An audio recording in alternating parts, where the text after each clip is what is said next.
Hi, everybody. It is me, Leo Brown, and I am on here once again to do another edition of Let's Talk About It. First of all, before I get started, I want to tell you thank you for watching, for liking, for subscribing, and most of all for commenting. Your comments actually mean a lot. I do read them. I'm going to move my light and hold on for just 1 second. Let me see if that's better. Yeah, that's better. Oops. My light wants to be silly. That's okay. That's better. Yeah, there we go. That's better. Okay, hold on, y'all. Bear with me. Okay, there we go. So, I want to tell you thank you for for liking, for sharing, for subscribing, all of that good stuff. That means a great deal to me, and I'm glad you guys are enjoying the series thus far. If you have some things that you would like me to talk about, to discuss, leave them in the comments below, and I'll try my best to make a video about them. Okay, so today I wanted to come on and talk about mental illness and Lark Voorhies. And the reason why I want to talk about this is because mainly I want to talk about mental illness within the Black community. Now, that's not to say that mental illness does not affect and effect every community. It does. It affects everyone on some level, including myself. But I really wanted to talk about how it affects communities of color. And I wanted to also discuss the Dr. Oz interview with Lark Voorhies. If you don't know who Lark Voorhies is, if you are my age or maybe a little older, you will remember Saved by the Bell. You'll remember Lisa Turtle. At one point in time, she was an actress. She was on Martin. I think she actually was engaged to him at one point. Like she was the it girl back in like the early to mid 90s. So she was that girl for a while. And then all of a sudden she disappeared. And when she reappeared, she emerged with really bizarre behavior, with bizarre looks, things like that. So I guess the reason why I want to talk about this is because one, it runs in my family. Like mental illness runs in my family deep. Um, Everyone from my uncle to aunts to a host of other of all relatives have it. And also I want to bring awareness and also stop the stigma, because I think a lot of us, especially in communities of color, we have a stigma attached to it. Like the first thing we say is, oh, I ain't crazy. And thanks to people like Lark, like Jennifer Lewis, actually, she's another one that I think of. Being so open and being so transparent with their own struggles, it actually makes you feel like you're not alone in this. So I think that's great. Um, you know, I'll just tell you my own story. So I don't have bipolar disorder, but I have bipolar depression. And I battled it since I would say 12, 13 years old. I would go through these erratic moods. Like one minute I'd be happy and on top of the world, and then the next minute I'd be crying. Or I would be very angry, and very touchy and very sensitive and things of that nature, and I just couldn't focus. Like it was hard for me to concentrate in school, things like that. And I didn't know that that's what that was at the time. I didn't know that. And it wasn't until, was it last year? It was last year that I was at home and I was, regular day, doing my regular thing. And I was cutting, I'll never forget this, I was cutting tomatoes.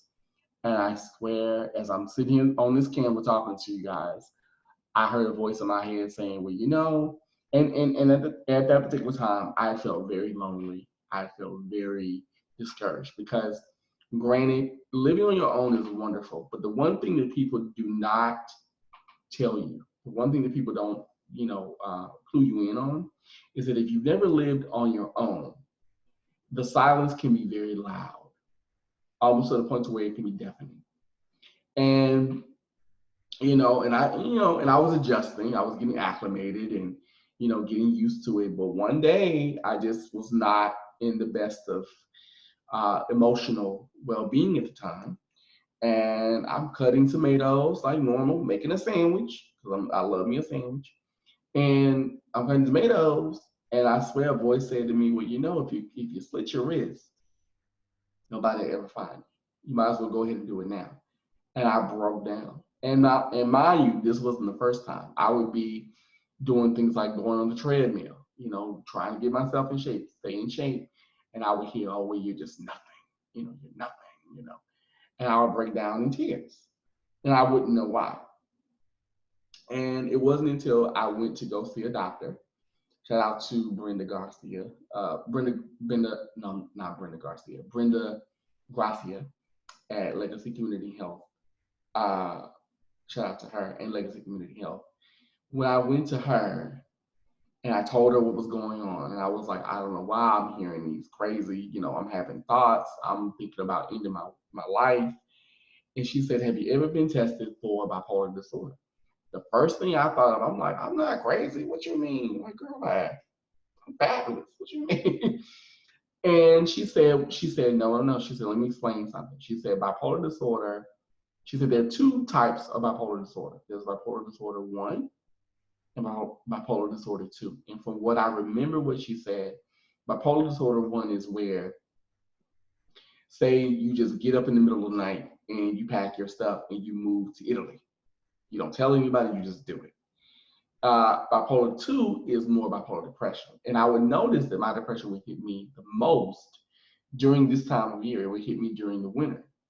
And I would just go through it like major depression. Like it would start in October, and then it would really reach its peak in the wintertime. And I'm like, what is really going on? And I ended up getting on medication, which I'm presently still on, and along with talk therapy. It's helped immensely.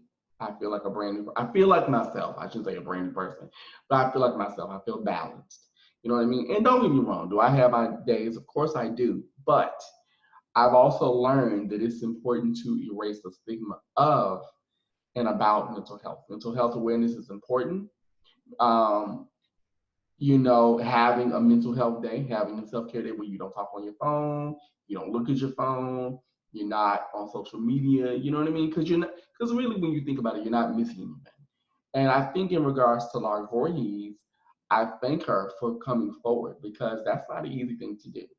Lark Voorhies, she's not, if I'm not mistaken, she's not bipolar, but from what I saw of the doctor I was interviewing, and if you haven't seen it, I'll leave a link below so you guys can see it. But it's psycho something. I don't remember the name exactly, but she hears voices in her head. And, she has a great therapist, courtesy of Dr. Oz. Her mother was on the show. Her mother was very happy, but at the same time, I could tell that, dealing with her daughter's struggles firsthand was not easy for her. And that's the one thing that I think people don't tell you is that when you're dealing with mental health issues, whether it be depression, whether it be anxiety, whether it be obsessive compulsive, whether it be, I'm trying to think of something else, whether it be shopping, hoarding, when you're dealing with those types of things, it's not only draining for the person dealing with it and living with it, it's also draining for the people around them. Because sometimes they don't know whether they're coming or going. There are good days, bad days, and in between days. And, I think that I say that this was very brave of her to do. This was not easy for her to do.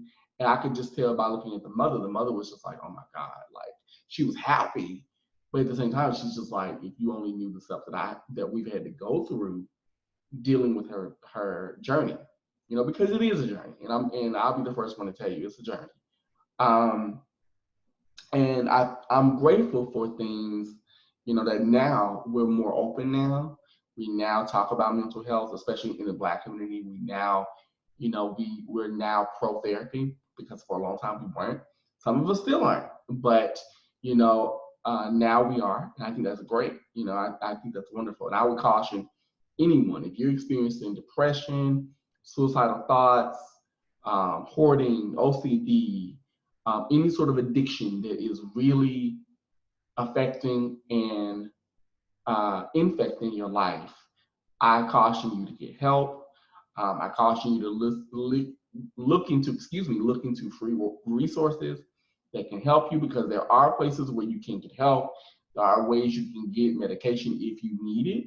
There are ways that you can have someone to talk to who is non-judgmental if you need it. That's what therapy is for. Because you can't always, and I'm going to say this, you can't always rely on family and friends. And don't get me, and I'm going to say this too, there's nothing wrong with prayer.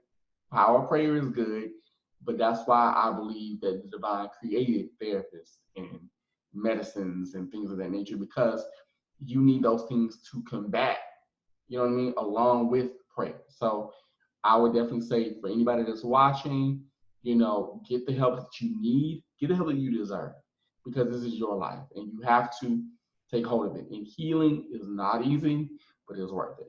Okay. So I just wanted to say that. Now I want to talk about more about Ms. Voorhies, and I want to talk more about the interview that she did with Dr. Oz. So I saw the full interview, and like I said, I'm going to leave a link below so you guys can watch. I think she did a great job. I do. I think considering what she's dealing with and what she's going through, she's doing a great job. She's trying to slowly dip her toe back into the public eye. And I would imagine that for her, that is not an easy thing to do. I think going on Dr. Oz was not, how do I say it? It wasn't bad, but it wasn't good, at least to me, and I'm going to say why. Because a lot of people said, that, they were happy that she went on Dr. Oz instead of Dr. Phil, because Dr. Phil can be very exploitive. But the thing about media, especially entertainment media, it's all exploitive. All of it. I mean, everything from reality shows to competition shows. It's all exploitative in some level. So I think even with Dr. Oz, I found him to be gentle, but at the same time, I found him to be condescending too. And the reason I say this is because, especially when they talked about the Saved by the Bell reboot. So for those who don't know, they're rebooting Saved by the Bell, and Elizabeth Berkley, Mario Lopez, Mark Paul Gosselaar. I hope I'm saying the name correct. They're all coming back for the reboot. I think the only person that's not coming back is Tiffany Amber Thiessen and Dustin Diamond. They're not coming back. And Dustin Diamond's not coming back because of some past endeavors, past decisions. Tiffany Amber Thiessen says she's not coming back because she's too busy. But they left out Lark. And as we know, Lark was Lisa Turtle. So, and in an interview, Dr. Oz kept,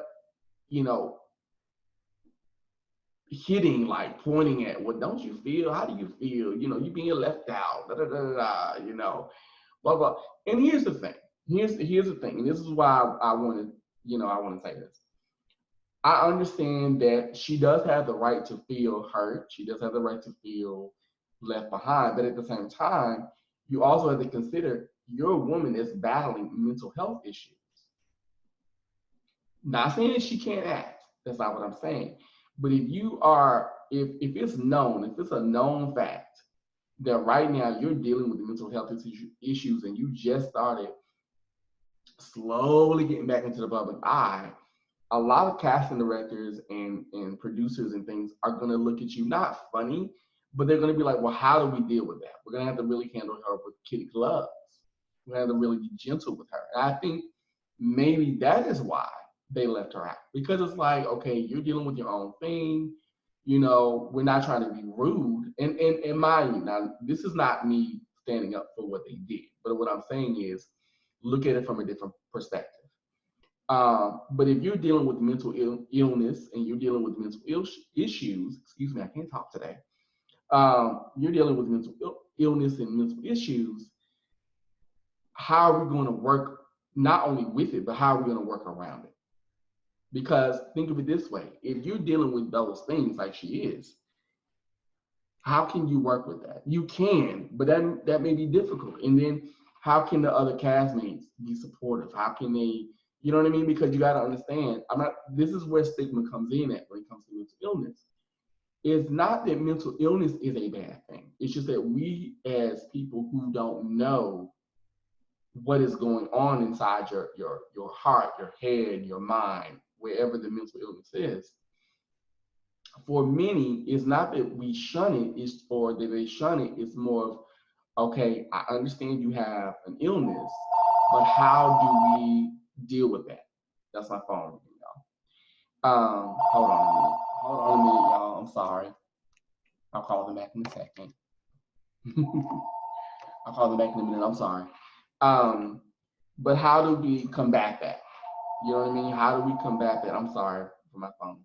But how do we combat that and deal with it in a way that is encouraging, positive, that reinforces her to, and I'm saying her in regards to Lark, to get better. You know what I mean? To keep going with her work. So it is going to affect her work. And also, you have to kind of look at it this way too. You haven't acted in a long time. So for her, this would be a lot for her to go back into, even though it's familiar, it would be a lot for her to go back into, getting up, going to the studio, working with people, working with cast members, learning how to adapt to, it's, I kind of equate it to being in the military and learning how to adapt to civilian life. And I honestly do believe that that's what it is. So I don't think they are necessarily shunning her. I think that they know what's going on deep down, because you have to remember Hollywood is very small. So they know what's going down, and they're like, no, we got to give her her space because she has some healing to do. Now, do I think it's fair that they're doing it? No, I don't. I think that they definitely should bring her back on some level, because she is a part of the cast. Not only Saved by the Bell, but if you remember, Good Morning Miss Bliss with Haley Mills. So they do need to bring her back, But I would say, and this is just me, from someone who deals with mental health issues, who, even though my mental health issues are different from hers, um, but I would say not now. I would say later, when she's done a bit more healing. Because if you watch the interview, she's extremely nervous. She's put together, but you can still see that there's a lot of fragility in her and around her. And I hope that she is getting and keeps receiving the help that she needs. I hope that her mother, because I'm going to say this too. I felt like with her mom, I kind of got a sense of control with her mother. I don't know why, but I just did. I felt like the mother was just, pulling the reins a little bit, and I understood it. But at the same time, it's like, give her a little. Once you see that she's capable of living her life in a way that doesn't infect or cause danger to her or anyone else, allow her that freedom to do that. So that's just my thoughts on it. That was my thoughts on the whole interview. But I thought that all in all, she did a fantastic job. And Ms. Voorhies, if you ever watch this, which I doubt it, but if you do, I wish you the best in your recovery. I wish you the best in your endeavors. You can come back. You definitely can come back. Um, but I would also say right now, focus on your healing, focus on your development and your growth within yourself, and learning to live a life, a whole complete life, where the stigma of your illness doesn't define who you are. So that's all I wanted to say on the subject. I just wanted to talk about mental illness. Tell me your stories. Do you battle mental illness? Do you know someone who does? How has it affected your life? How has it affected your way of living, your well-being? Leave your comments below on the Lark Voorhies interview. Tell me what you think about that and Dr. Oz. I definitely want to know. I do read the comments. I hope that this video made sense. I hope that what I said made sense, and I look forward to the dialogue. So thank you guys so much for watching, and I will see you guys very soon. Have a wonderful, wonderful Tuesday. It is me, Leo Brown. Love you.